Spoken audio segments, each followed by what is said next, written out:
நாளைக்கு எஸ்பிஐ கிளர்க்குக்கு என்னென்ன டாக்குமெண்ட்ஸ்லாம் கொண்டு போகணும், நம்ம எப்படி போகணும் அப்படின்றத அந்த வீடியோவில் சொல்ல போகிறேன். ஸோ ஃபஸ்ட்டு விஷயம் என்ன அப்படின்னு பார்த்தீங்கன்னா, நீங்கள் முதல்ல உங்கள் ஹால் டிக்கெட்டை டவுன்லோட் பண்ணிக்கோங்க. உங்கள் ஹால் டிக்கெட்டில் உங்களுடைய நேமோட ஸ்பெல் எப்படி இருக்கோ அதே மாதிரி இருக்கக்கூடிய ஐடி ப்ரூஃபோட ஜெராக்ஸ் வச்சுக்கோங்க.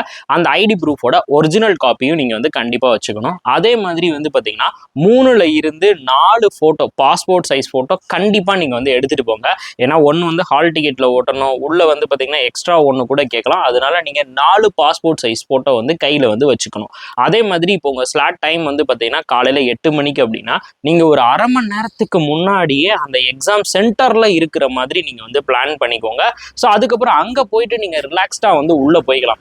அதுவே 8 மணிக்கு நான் 8:10க்கு தான் அங்கே இருக்கிற மாதிரி போவேன் அப்படின்னு நீங்கள் போவேன்னா அது உங்களை நீங்களே ஆர்ச் பண்ணிக்கிற மாதிரி இருக்கும். அது ரொம்ப உங்களை பார்த்தீங்கன்னா ஒரு ப்ரெஷரைஸ்ட் ஆக்கி விட்ரும். ஏன்னா எக்ஸாம் டைமில் பார்த்தீங்கன்னா ப்ரெஷர் இல்லாமல் போன போது மட்டும்தான் நம்ம பணம் நினைச்சதை ஒழுங்காக பண்ண முடியும். அதே மாதிரி நாளைக்கு பார்த்தீங்கன்னா இவ்வளோ அட்டெம்ப்ட் கொடுக்க போகிறேன், அவ்வளோ அட்டெம்ப்ட் கொடுக்க போகிறேன் அப்படி இதையுமே யோசிக்காமல் எனக்கு தெரிஞ்சதை நான் பெஸ்ட்டாக பண்ண போகிறேன், நான் கண்டிப்பாக பெஸ்ட்டாக பண்ணுவேன் அப்படின்ற ஒரு கான்ஃபிடென்ட்டோட போங்க. அதே மாதிரி பாய்ஸ் எல்லாருமே கேட்குறது என்ன அப்படின்னா, ட்ரெஸ் கோட் எதுவும் இருக்கா அப்படின்னு கேட்குறீங்க. அந்த மாதிரிலாம் எதுவுமே இல்லை, நீங்கள் ஃபார்மலாக போகலாம். அதே மாதிரி பெல்ட் மட்டும் நீங்கள் ஒரு சில காலேஜில் அலோவ் பண்ண மாட்டாங்க. எலக்ட்ரானிக்ஸ் ஐட்டமும் உள்ளே எடுத்துகிட்டு போக அலோவ் பண்ண மாட்டாங்க. வாட்டர் கேன் கொண்டு போகிறீங்க அப்படின்னா டிரான்ஸ்பெரண்ட் வாட்டர் கேன் நீங்கள் யூஸ் பண்ணிக்கலாம். கான்ஃபிடென்ட்டாக எக்ஸாம் எழுதுங்க, வெற்றி நமதே. நம்ம மக்கள் எல்லாருக்குமே ஒரு all the best message comment பாக்ஸில் போட்டு விடுங்க. தேங்க்யூ.